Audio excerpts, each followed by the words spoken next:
Welcome to your meditative Monday morning. Psych! It's HYPERFOCUS Monday morning. I was gonna say, dude. Welcome back to another episode of HYPERFOCUS. Yeah, welcome. It's not meditative, but it is a good way to start your day and start your week. Finger guns.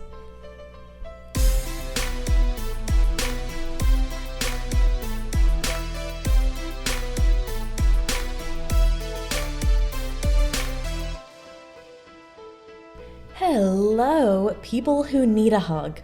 Oh, yep, that's a good one. I need a hug. You know who else needs a hug? Our listeners? Jimmy Carter. No. Jimmy Carter would give you a hug listen, right now. I mean, okay, sure. But also our listeners all need a hug, okay? I mean, I see our listeners' top artists on Spotify. Y'all need a hug. It is Olivia Rodrigo. Sad. Doja Cat. It's brutal out here. Taylor Swift. Bo Burnham and Billie Eilish. Yeah. Y'all need hugs. Guys, that's a very clear indicator of our target audience, though. Doja Cat and Bo Burnham mix is really interesting, but it makes a lot of sense. Are you guys okay? You need some hugs? Yeah, I guess that is a little bit concerning. Yeah. Everyone listened to Bo Burnham's Inside. I haven't actually watched that yet, but... Can I give you one guess who my top artist was last year? Sure. Was it Jimmy Carter? I wish Jimmy Carter had a music studio. How electric. Hey, you never know. A man of many talents. Yeah. Well, do you want to know? Sure. It was the London Orchestra or whatever, because they were the ones that did the music behind Poldark, which is a TV show on PBS. My mom had access to my Spotify account and listened to that every night, the whole night. So it totally screwed up my algorithm. So when I got my Spotify recap, I'm like, who's my top artist?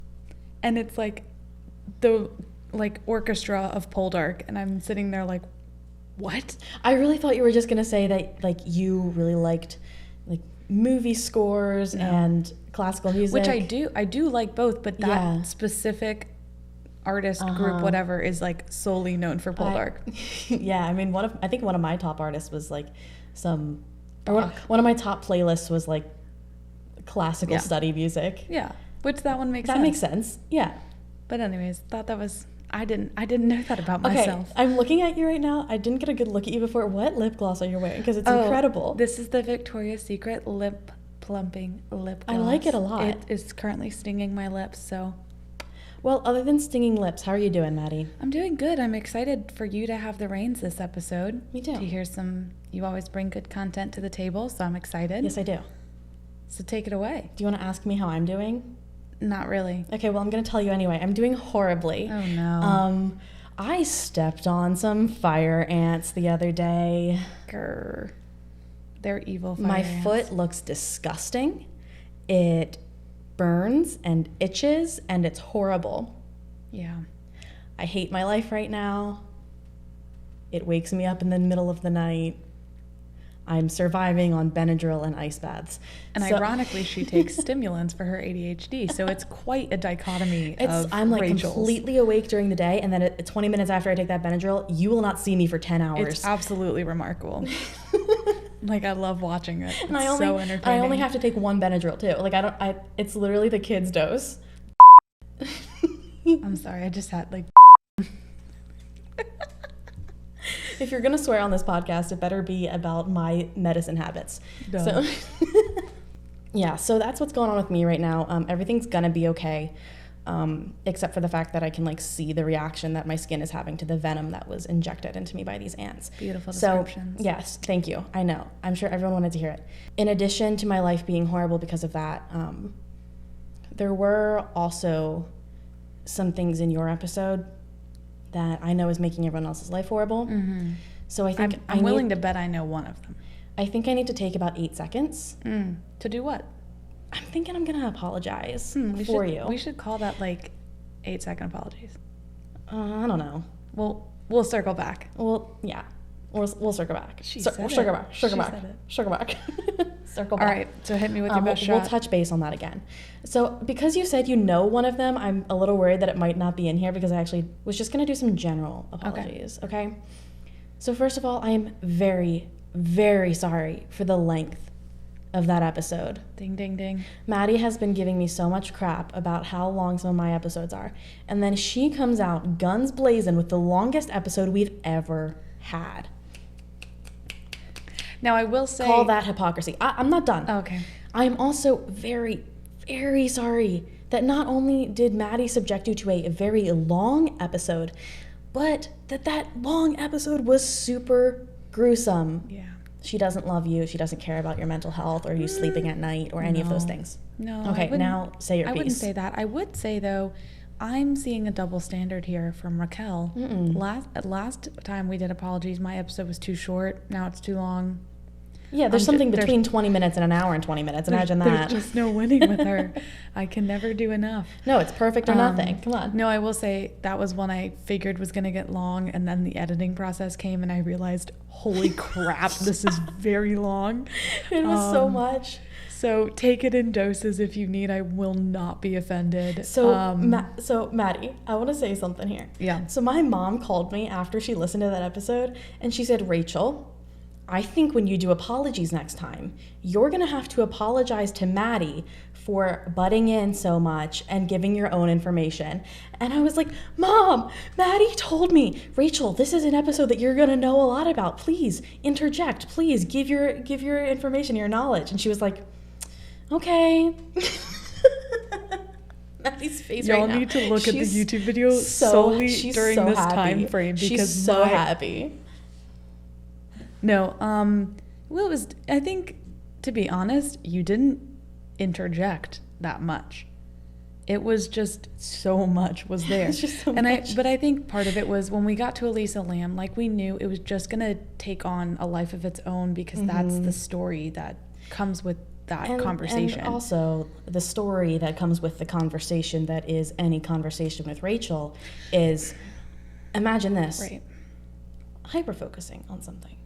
Whoa. Imagine that. Whoa. So that's that comes with the territory of me. Yeah. But you know what? We got to get into it. Yeah. What do you have for us today? We can leave that in the past now. Yeah. It is in the past. Of my mom's negative review of me. Also, all of iTunes' negative reviews of me. Everyone hates me and loves Maddie. So sometimes being the dumb blonde pays off. I think I've discovered. Sometimes being the sarcastic brunette doesn't. I think that's become my internet personality. That's just hyperbolizing my general aloofness. Because I'm very intelligent, but man, you would never guess it sometimes. So I think that's my internet personality has just. Sorry, I hit the mic. My internet personality has just hyperbolized that. I mean, I kind of like, honestly, I kind of get where you're coming from. Like, you are very intelligent, but you are kind of like an aloof intelligent sometimes. And I'm a sarcastic intelligent. Right. And that is definitely like there. No, wait, no. It's not hyperbolized at all. That's me all the time. Yeah. I'm just terrible. I'm a terrible person. Yeah. And I own it. Yeah. There we go.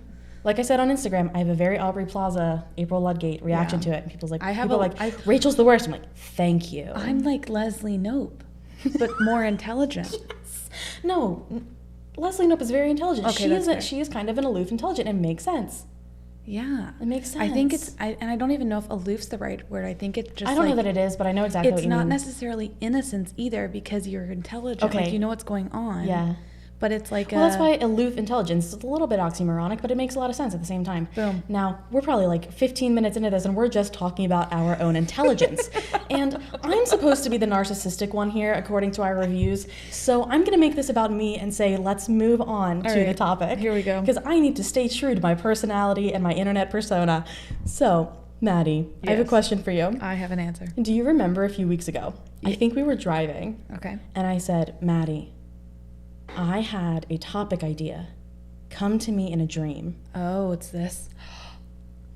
I remember this, but I don't know what the topic was. I woke up tell me. thinking about this, and I forgot it ever existed. I didn't remember the name of it. Like, if you had asked me the name of it, I wouldn't have been able to tell you. But I woke up just thinking about the name of it over and over and over. And I kept falling back asleep, and every time I woke up, this was in my head. And what is this? I don't know. Well, today, we are going to be talking about how Centralia, Pennsylvania became a ghost town.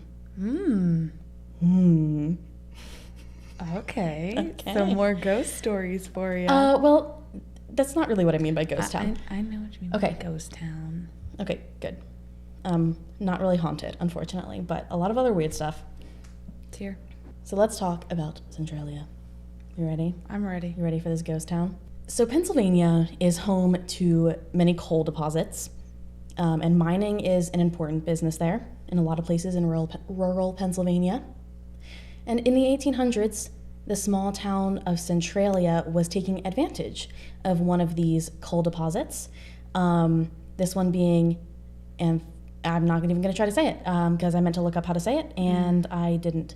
Anthracite coal.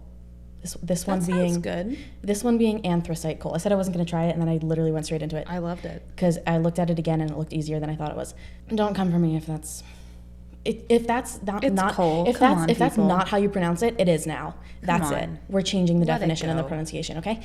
So its highest population ever recorded was 2,761 people. I thought you were going to stop at 2, to be honest. Highest population ever was 2. But continue. It was 2,761 in the year 1890. Now, most of the people there were miners or the families of those in the mining industry. And although the town was very small, the successful mining business left the locals with a pretty stable economy and a fairly normal, tight-knit, small town kind of community. So we got some good stuff going on. All in all, very, very successful. Seems like very Americana. Yeah, exactly. Yeah, very successful mining town, and for more than a century, for quite some time.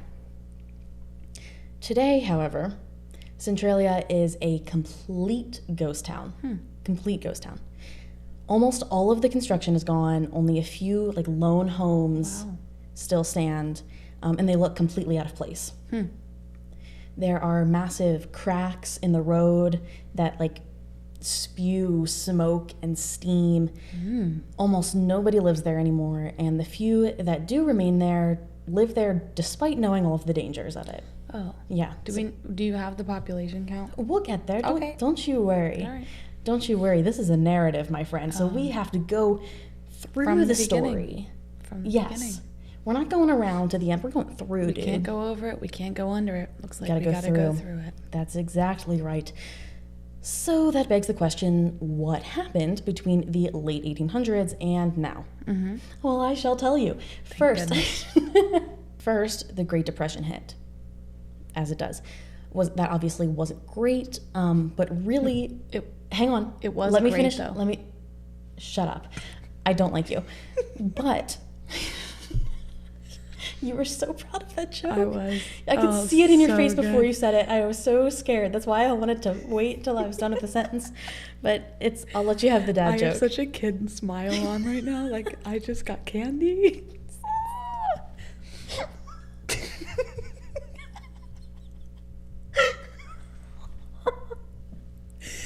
That's one of my best jokes I've ever cracked. Ever. I tried so hard not to laugh at it. And now I'm sweating. She's got the sweats because it was so dang funny. I don't want to admit it. Yeah, okay, well. So Great Depression wasn't great. It wasn't great for Centralia, obviously. But in the grand scheme of the town's demise, it was really just a blip on the radar. Believe it or not. So you got to know something bad's coming. If the Great Depression was just a little dip. Yeah. A little tiny drop in the stocks. Yeah, well, Just continue. An oversimplification of the Great Depression, if I've ever heard one. So in 1962, this is when things really started to go downhill. This is when the Centralia fire began to burn. There are a couple stories about how the fire started, but the most popular theory is that because getting rid of trash was always an issue in Centralia, the city council wanted to clean up the landfill before their Memorial Day festival. They wanted to do kind of like a controlled burn. Yeah. To get rid of the smell and the rodents and the pests. But the landfill was a converted abandoned coal mine. Oh. That was probably unregulated because that's how things were in Centralia. So volunteer firefighters lit the dump on fire, and after a while they put it out. Okay. to clean up the town. Right. Because trash was always a problem there. And Memorial Day. Yeah. So they lit that thing on fire, did a controlled burn, and put it out in time for the Memorial Day festival. Or so they thought. Yeah. You could see that coming from a mile away. There's the but. Yes. So the problem was they started noticing a few fires a couple days later, here and there. They were extinguished. It wasn't that big of a deal. But dang it, I was on a roll. But it kept... I hate myself. But it kept happening. And as it turns out, this controlled, air quotes, controlled fire had actually spread to the underground coal mining tunnels, and they couldn't put it out. Very good, right? Yeah, so they tried pumping water into the mines. They tried smothering the fire by covering the entrances to the mines and the surface in clay, because coal fires need oxygen to burn, and it was getting that from the entrances. That makes sense. But still, nothing worked. So, yeah, not looking good. But here's the worst part. Centralia was built on top of these mines. Yikes. And the coal seam beneath the town was slowly but steadily burning up. And there were so many of these mine tunnels underneath of Centralia that they didn't know which one how many, or even if all of them were fueling the fire and or currently burning. Oh my gosh. They were literally living on top of a fire. Yes, quite literally. They were living on top of hell. Some might say that, yeah. Just wait for it. I'm waiting. Okay. I wanted there to be a pause there, so you would wait. I wanted to build some suspense. So thank you for playing into that. My boots. As you should be. Now, almost 60 years later, this underground fire is still burning to this day. Like today, it's burning. Yes, like today. I wish y'all could see Maddie's face. The look she's giving me. I literally was in my head for like saying, 20 what's seconds. 1962 plus 60? Is that what you were thinking about? Because there was a stare, there was a look in your eyes that I couldn't identify, and it was spooking me. It was also the stare of like, wait, what? Like, that can't be right. Today? That is How today. does a fire burn that long? Oh, I shall tell you. How does fire stay fire for that long? Let me tell you. That is because coal fires burn very slowly. It's not like a wood fire. So this fire could continue to burn for centuries. And we want to talk about greenhouse gas emissions. Centralia. Let's look in the mirror here. Goodness. Okay, homies. I'm just kidding. So for a while, the citizens kind of treated this like a fun piece of town history or trivia. It was just kind of like amusing for a lot of people of like, oops. You like go to college and they're like, where are you from? Oh, I'm from the city that's always on fire. Tell us a fun fact about your hometown. I sit on top of a fire. Like that's burning all the time and my house is on top of it. Can we read Dante? Yeah, Dante's Are we Inferno. reading Dante in this class? Because I think I would relate to it a lot. What is it? Pope Urban? What? Pope Urban is in there? I have no idea what you're talking about. Oh. I know what you're talking about. Way too hard about the Inferno. It's been a long time since I've read that. I went way too far. Rachel didn't want to go that far, and I went too far. I'm not in that headspace. So that's my constant headspace, which is tragic. Maybe that's why I'm so daggum aloof. All I think about is like constantly in Dante's purgatory. All I think about is Dante. My brain operates like Dante's Divine Comedy. Do I need to go get my pretty edition of Dante and put it out here on the table? Maybe sometime. That might be a special feature for another episode. Yeah, another episode. It'll be a little Easter egg. So it was, obviously that's an oversimplification to be like, they thought it was funny. Right. But, it wasn't like taken super seriously. Right. But a few years later, the citizens began to realize that there were some negative effects of this, and it was not just like there's an underground fire. So in 1979, John Coddington, who was the mayor as well as the owner of a local gas station, found that his underground tanks of gasoline had reached a temperature of 172 degrees Fahrenheit. Now, I don't know anything about gas station management, but... Really? That's not I know, shocker. Resume. But I do know that if you're storing gasoline personally, like in your home or like a shed or things like that, it's supposed to be kept under 80 degrees Fahrenheit. Oh, yikes. So that is a big discrepancy there. So there were noxious fumes like sulfur dioxide and carbon monoxide that were beginning to rise out of the ground, obviously reducing the air quality significantly, and nearly suffocating some of the residents even. Yikes. Yeah, not good, not good. The fire also began to cause potholes. Now, I'm from Pennsylvania, so potholes in rural Pennsylvania are not unusual. But Potholes in Florida are not unusual. True. It's so daggum hot. But these were huge, and they were happening way more often than they should. Basically, the fire was like weakening the soil and the ground. So that was happening all the time. In fact, in 1981, a 12-year-old boy named Todd Dombowski was in his backyard when all of a sudden he just disappeared into the ground. He fell about 8 feet and outstretched his arms and legs and caught a large tree root. And thankfully, he was pulled to safety, because the exact measurements of this vary a little bit from different people's accounts of what happened. But the accounts of the sinkhole's depth range from 80 feet deep to 150 feet deep, with lethal levels of the gases, like lethal levels of carbon monoxide. So had he not caught himself, he would have died. My mind cannot even compute what the heck you just said. 150 You said feet. so many words that made sense, but my brain just went, Do I need to say it again, or was your brain just refusing to think about it? correct. Okay. All right. Pause. My brain was sitting there going deep. And Dangerous. that's it. That's all Toxic my brain. fumes. That's all my brain could fully make of that. That's all you need to know. There are reports that the ground under Centralia has reached 900 plus degrees Fahrenheit in some places. Underground, not above ground, but still. Smoke and dangerous gases seep from the ground, and they would even sometimes fill people's basements.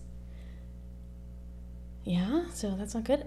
The residents, as you can guess, some of them started having health problems. No. I know. No way. I know. I don't believe it for That's a second. such a leap in logic. This is kind of sad, but also a little creepy. Even graves and cemeteries have been reported to quite literally fall off the face of the earth, just into sinkholes. Maddie's upset about Hate this. that thought. Hate it. In an interview for Cracked, which, yes, I know a lot of people don't like Cracked and don't think it's necessarily a reliable source since it's like a humor thing, but this was just a quoted interview, and this is the only thing I took from that article, so we are good. Now, this was with a former resident, and her name is Becky, and she spoke about having to deal with death on a pretty regular basis as a child, and told a story about how their neighbor's cat died in an instant. Quote, "We were swinging in the backyard and this patch of grass suddenly turned brown. Their cat was standing there and it suddenly became brown. It didn't make any noise and we thought she had done something to make it all suddenly brown, like flipping a sheet over. But it was just another hole and the cat went down. We didn't say anything until we jumped off and went over to the fence to see that it was another sinkhole. And we called out to our neighbor, but after some light digging, and in parentheses, never go into a sinkhole by yourself, her cat was gone." Oh, End quote. that's sad. Yeah, so things like that are happening. And all she's the time. talking about it so normally. Yeah, she also, maybe it wasn't her, maybe it was the other former resident, I don't remember his name, but they were talking about like how they would see sinkholes with like a whole deer in it that had died, and it would look like it was like smoking, like because there would literally be gases like coming out of the deer's mouth. It's a little creepy. Oh my gosh, that's terrifying. Yeah. No, thank you. There were a few more attempts to put out or control the fire in some capacity, but again, nothing worked. By 1980, there were about 1,000 residents, and that population continued to dwindle as things got worse. So the government decided that it was time for everyone to leave eventually, and they paid the residents to relocate. In 1992, the state of Pennsylvania condemned the entire city, all of the buildings in the city, and the zip code was eliminated in 2002. Whoa. However, there were a few people who refused to leave, Sure, as there always are. Yeah, and managed to somehow get court orders allowing them to stay. What'd they say? My health won't let me move? I think it was just like a rights thing. I don't know. I guess I haven't looked into I didn't look into the court transcripts. That was just they just did it. A quick detail. Well, go off this. As of 2019, the population of Centralia was 9. Why even 9? Why even 9? I don't know, dude. I'm sure they have their reasons. But once these people die, their homes and property will be taken into the possession of the government. That's kind of the deal. Is like, you can stay here, you can live out the rest of your life here, but after that, we will not allow new people to move in. Yeah, I guess that is your right to stay where you want to stay. But so dang, the town now is eerily empty. Only a few there are only a few standing buildings left. Which look very out of place with the rest of the town, or without the rest of the town there. Yeah. It doesn't just look like a rural town. It's not like there's a house, like a farmhouse in the middle of empty fields. It looks like a literal ghost town. Because, dang. Yeah. It's I still have so many questions. Like, what does daily life look like for those 9 people in Centralia? I have no idea. And also, it might be Centralia. Have I been saying it's Centralia this whole time? Oh, I don't know. I don't know either, Centralia. And I'm from Pennsylvania. I didn't live that far from here. I should know that. But this town has kind of become a tourist destination for some people in the surrounding area. I don't feel like a true Pennsylvanian. Everyone in my high school, like, people would go here all the time. I never actually went. So some of the reasons that it's become a bit of a tourist destination are these giant cracks in the road, and you can sometimes see the steam and stuff coming out of them. Oh yeah, let's stick our head in it and die of poison. Good stuff. Smart people. Really good work. So the street grid is still there, but there are almost no buildings, and that's kind of what gives it that spooky feel of like, this isn't just a rural town where there's fields and farmhouses. They're like, there was a city that it almost looks here. like city buildings, like the thin buildings that go kind of far back. But then there's just nothing on either side of them, so they look completely out of place. And that gives it like a pretty spooky feel that a lot of people want to experience and think could be a fun thing to do. Instagram worthy. Oh, just you wait for this last tourist attraction here. Centralia is home to an abandoned stretch of Route 61 known as the Graffiti Highway. Oh. So this is a stretch of highway, I think it's about 3/4 of a mile long, that is just absolutely covered in colorful graffiti.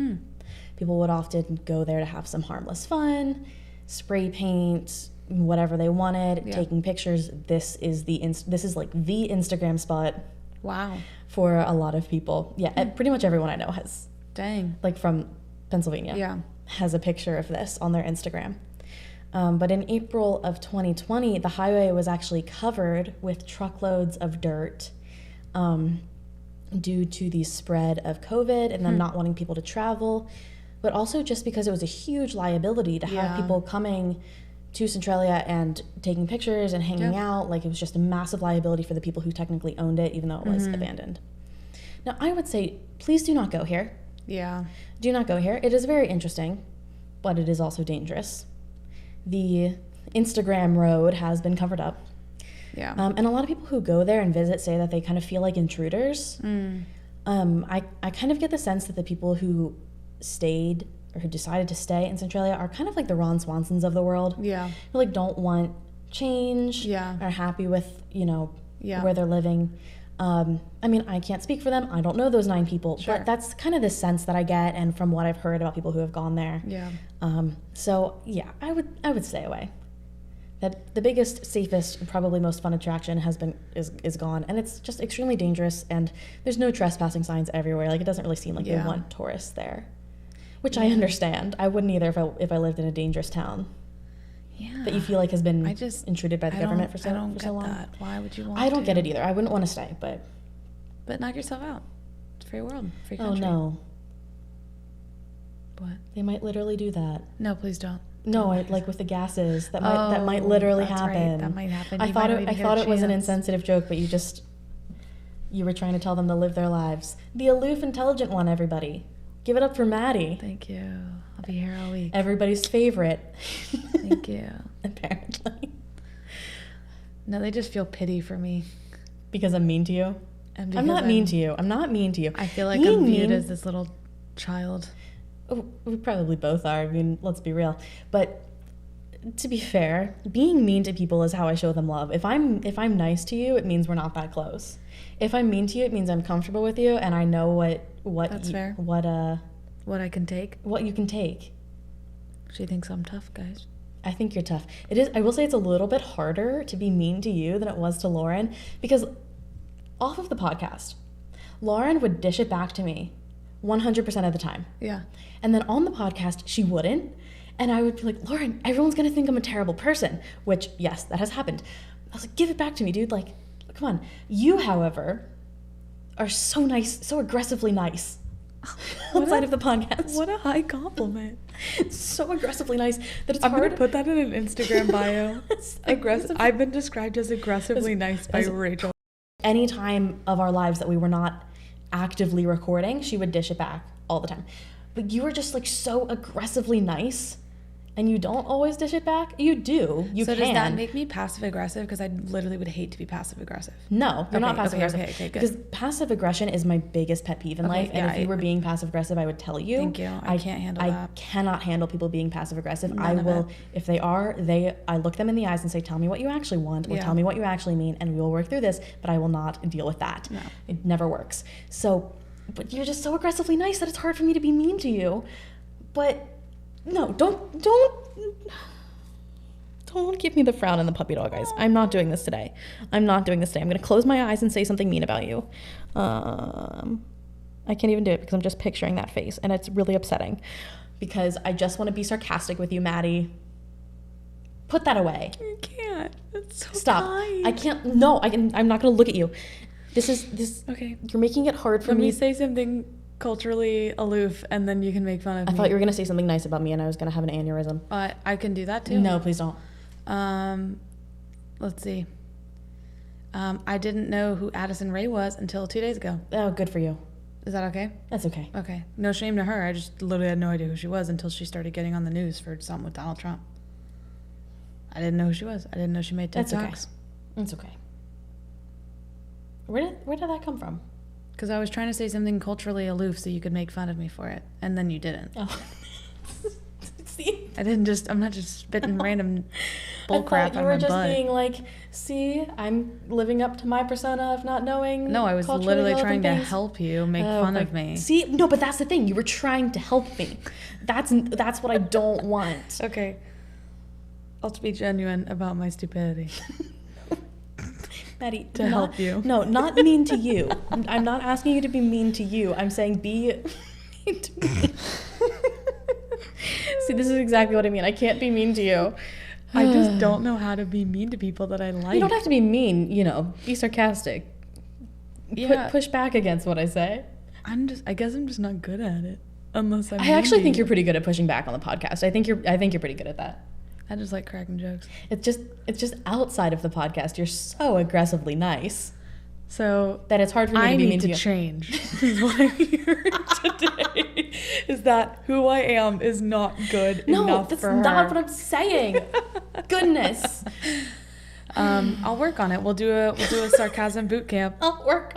No, you're good at pushing back on the podcast. That's what I'm saying. Outside of it, we'll just do a sarcasm boot camp in real life. Okay. Like a real sarcasm boot camp. Like we're gonna sit down and stare at each other and have a sarcasm battle. And just roast each other? Yeah, maybe that's what we need to have a good little friendly roast. Maybe we cute Michael Scott gif. Maybe the loser of the roast has to put $1 in the trophy. There we go. We're gonna do monthly roasts. We need to tell the people about the trophy. Well, are we finished up with your story? Yes. Okay. So since we're done, we did this on our TikTok live today. It's been on our Instagram like 4 people story. Because it was the middle of the day. We also put it on the Instagram stuff. We have a trophy. This trophy. Oh, she's gonna go. Sorry. She's gonna go get the trophy. There she goes. Look at her walk. Look at that speed walk. Look at her go. Don't spill the money.